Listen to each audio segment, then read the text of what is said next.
Hey everyone, how's it going? Welcome back to a new video. And today's video topic is essentially how to land a job within the NHS, whether it's a clinical role or non-clinical role. Many international students, they want to land a job within the NHS, and honestly, they don't know how.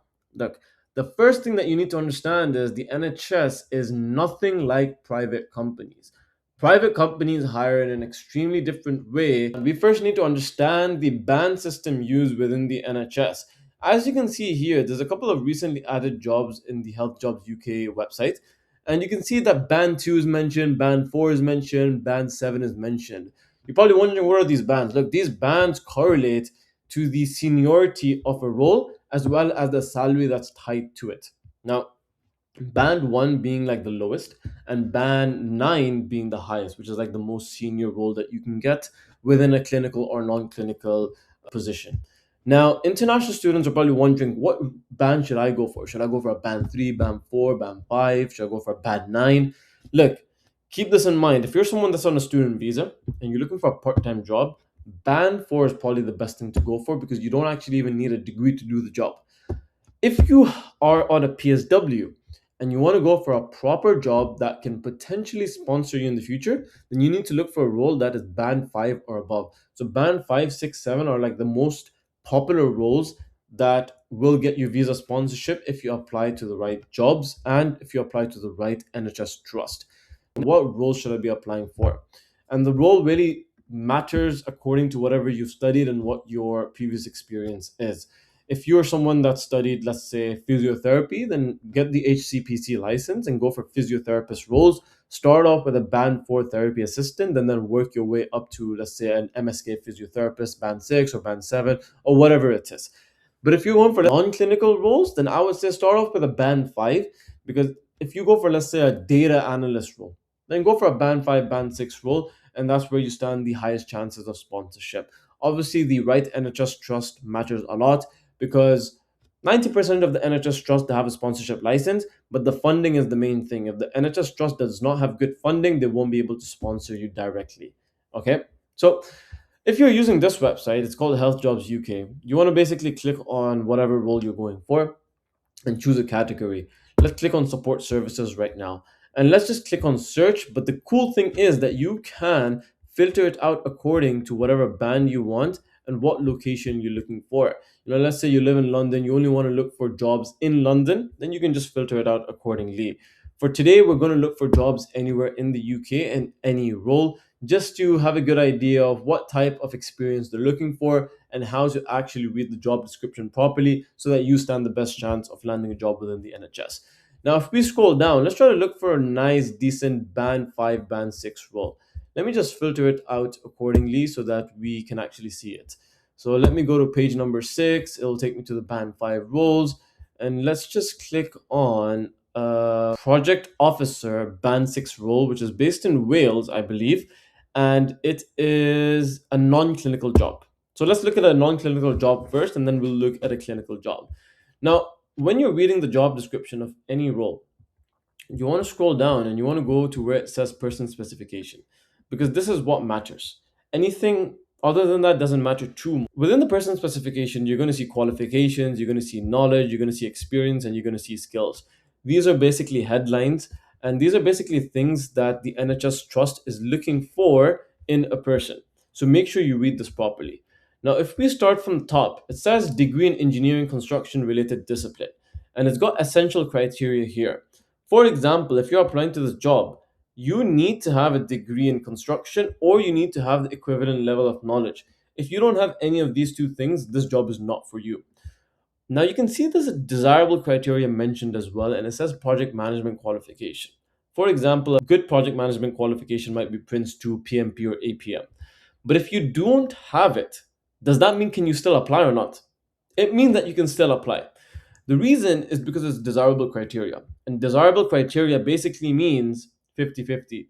If you have it, it's a plus point. But if you don't have it, it's completely fine. You're not going to lose any points when they're judging your application. But this also means if someone's your competitor and they want this job and they fill both of these two things, they're going to be preferred over you. So keep that in mind whenever you're applying. The same goes for knowledge, the same goes for experience. The essential criteria is what you want to have 100%, the desirable criteria is 50-50. But ideally, you want to make sure you have 100. You want to make sure you fit everything so that you stand the best chance. Now, if we take a look at a clinical role, we'll probably have to go back to the sector we're looking for. Let's look at health science services. And let's try to find a band 4 or band 6 role. That perfect. Biomedical scientist is a perfect role. So if we go here, as you can see, essential is ATPC registration. And this is one of the major requirements. If you don't fit this, you will not be eligible to apply for this role. Like if you apply for this, you'll probably get filtered out and you'll get a rejection automatically. So you don't want to make this mistake, okay? And you can see the essential criteria are listed out perfectly. You need to meet all of them. Desirable is a 50-50. If you have it, really good. But if you don't have it, don't worry too much about it. And as you can see, it's a band 5 biomedical scientist role. If you do well and if you fit the criteria as an international student and they can't find someone that can do the job, you will most likely get sponsored if the salary meets the threshold. And as you can see, the salary is pretty decent. You will be eligible for sponsorship under the new entering criteria. So again, this is a really good role that international students can apply to. Now, one thing that we need to remember is that NHS does not deal with CVs. They care about supporting statements. And supporting statement is what gets you the job. If you have a good supporting statement, then you will get the job. If you don't have a good supporting statement, then unfortunately, you'll not get that interview, let alone the job. So let's go back to a general admin role that can get sponsored. Let's try to look for a band 5 position because band 5 positions are probably what most international students are going to be applying to. Remember, this band 5 is basically graduate level roles. So let me just go to page number 6. The property officer role is here, so let's have a look at that. Now, whenever you're writing the supporting statement, you need to make sure that you fit all of the different essential criteria that are mentioned. You also need to make sure that you talk about it in detail. You usually have about 1,500 words to write supporting statements. You don't want to write any less than 1,200 words. And you don't want to write more than 1,500 because that's the upper limit, anyways. So, supporting statement, you need to remember you need to fit every single criteria and you need to give examples of how you fit it. Now, you can use the help of AI, but my recommendation would be just use AI to structure it. Try to write it yourself because that's where you'll actually stand out. And that's where whoever's reading your supporting statement is going to be able to actually judge you based on your experience. So I would say, really have a good read over the essential and desirable criteria for NHS. Write your supporting statement no less than 1,200 words. Tailor it according to the person's specification only, as well as the NHS trust values, and you will get selected for that NHS interview. Just make sure it's tailored well, because tailoring is really important, and everyone has experience of tailoring CVs. Okay. Now, let's have a brief discussion about NHS interviews. NHS interviews are split into two.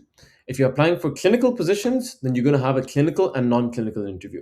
If you're applying for non clinical positions, then you're going to have a technical and non technical interview. The non technical is the hardest one, the technical was isn't. The clinical is really because you're working towards your strengths and you're going to be talking about technical and clinical things, people tend to find it easier. It's the non-clinical or the non-technical one that people struggle with the most because that's where your personality and characteristic has to stand out basically. That's where you need to give competent answers based on your competency so that you actually go on to that job and you show off your personality a bit. Keep that in mind. If you do have any questions about how to land a job within the NHS, drop me a DM on Instagram. If you want to get coached by me and land a sponsored job within the NHS, I'll put the link in the description below. Let me see how I can help you land a job within the NHS. And I look forward to speaking to you. Take care, everyone. Make sure to subscribe and make sure to leave a like as well.